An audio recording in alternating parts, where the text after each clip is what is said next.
West ইন্ডিজের সাথে open দুর্নীতি করল ভারত। রাগে উঠে চলে গেলেন ড্যারেন স্যামি। ওপেন দুর্নীতি করল ভারত। আল্ট্রা এজে স্পাইক দেখিয়ে আউট দেওয়া হলো ব্যাটসম্যানকে, অথচ রিপ্লেতে দেখা গেল ব্যাটে বলই লাগেনি।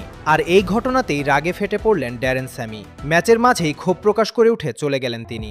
দর্শক, সেমিফাইনালে ওঠার লড়াইয়ের এই গুরুত্বপূর্ণ ম্যাচে ভারতের বিপক্ষে খেলছিল প্রতিপক্ষ দল।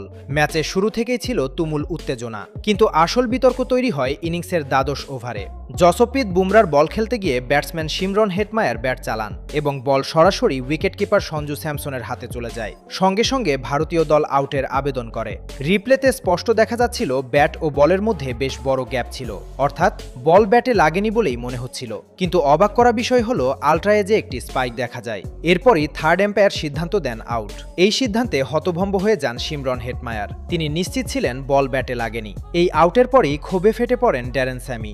মাঠের বাইরে থেকেই তিনি তীব্র প্রতিক্রিয়া দেখান এবং স্পষ্ট বোঝা যাচ্ছিল তিনি এই সিদ্ধান্তে ভীষণ অসন্তুষ্ট।